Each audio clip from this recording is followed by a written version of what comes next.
एगो पत्निया एगो पति के नया नया गवना भइल बा शादी के बस शादी के बाद गवना होला रुपेश भैया। अब हम का जानी हमार शादी नहीं के भइल बा।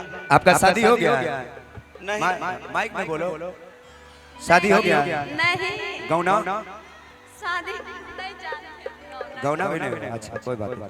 तो लड़का का भइल बा ना ना कंपनी नहीं है लेकिन प्रोडक्ट मार्केट में बहुत सारा होगा।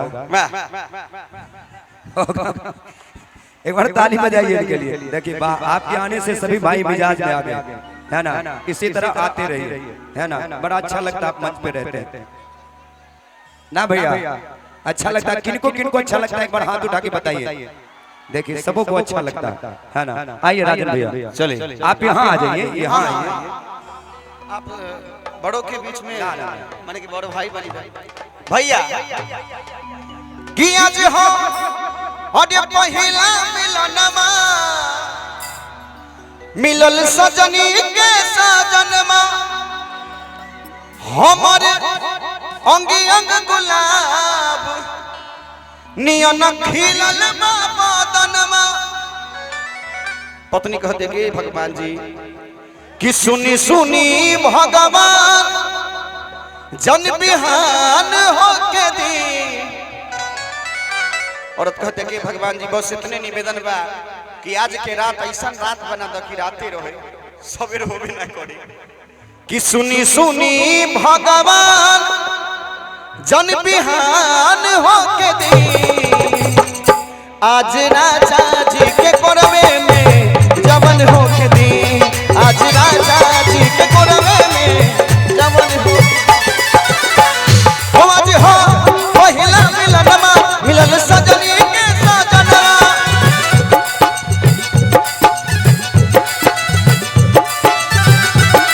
हमारे अंगी अंग गुलाब नियन खिलल बदनवा हमर।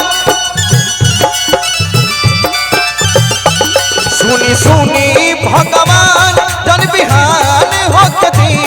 सुनी सुनी भगवान जन बिहान हो के दी। आज राजा जी के कोरवे में जवन हो के दी। आज राजा जी के कोरवे में जवन हो के दी। वाह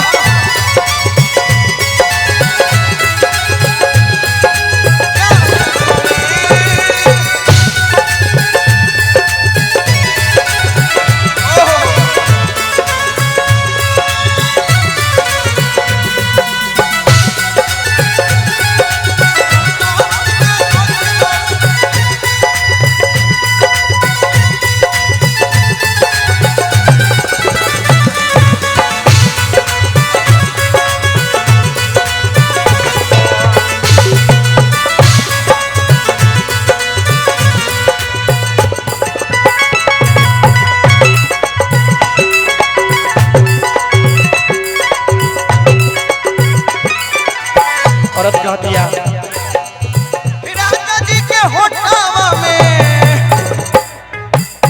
होठ न पसोटी।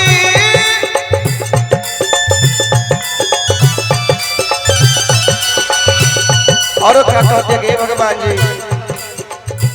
भूख भूख बोने लगी दिलवा के बत्ती हो। भूख भूख बोने लगी दिलवा के जी होनत भर लब के दरिया में जवान हो के दी। होनत भर लब के दरिया में जवान हो के दी। आज राजा जी के कोरवे में जम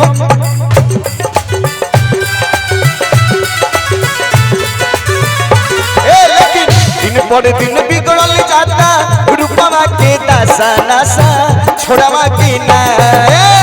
दिन पर दिन बिगड़ल जाता रूपवा के दशा नशा छोड़वा की ना। तोहरे फिक्रिए भइली गहलल बा दशा नशा छोड़वा की।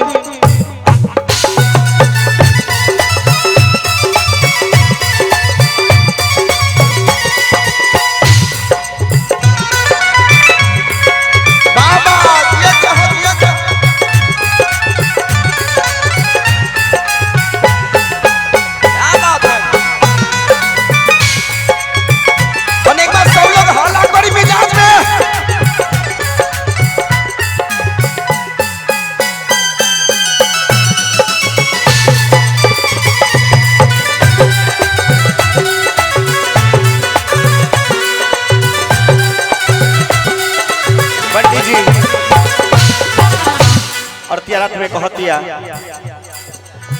रूमन कटाई जहिया कोना में सुतई है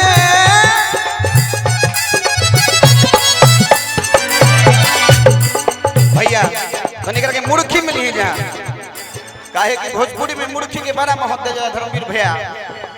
अब पहले हम मारे अरे हम आपके सामने क्या है हाँ तीनों जन वाह हाँ आइए कि रूमन कनाई जहिया 1 2 3 4 5 6 वाह वाह अभी नीमन लगल बा तो जोरदार ताली बजाई तो मिजाज में आइए अब आपकी बारी है आइए अब आप आइए अब बंटी की बारी है धनिया इहो के देख ले जाओ का भैया आइए कि रूमन कनाई जहिया अबे तो हो जाई तो हो अबे तो हो जाई तो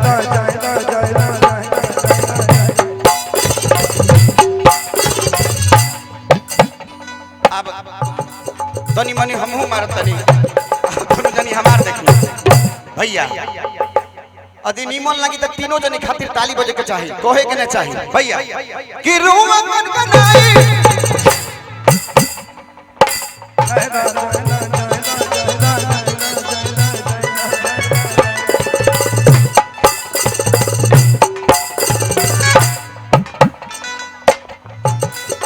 वाह थोड़ी सी ताली बजा दीजिए आप लोग जोरदार ताली जियो तनी हमरा तीनों जने खातिर ताली बजा दी जोरदार रूमन कनाई जहिया कोना में सुतई है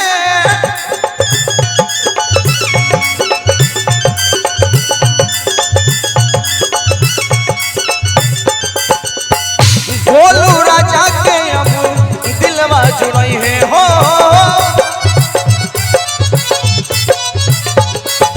और कह दिया होलत भर लब के दरिया में बिहान होत दी होलत भर लब के दरिया में बिहान होत दी आज राजा जी के कोनावे में जमन होत दी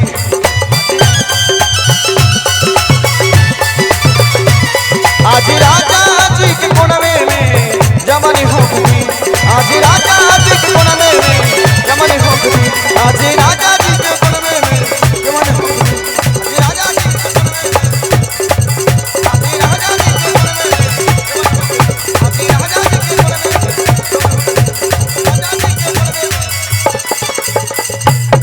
आज राजा जी के कोनावे में आज राजा जी के कोनावे में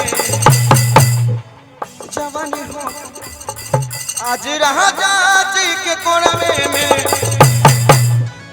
जवानी हो खेती आज राजा जी के कोनावे में वाह जवानी हो आज राजा जी के कोनावे में जवानी हो खेती आज राजा जी के कोनावे में जवानी हो आई आज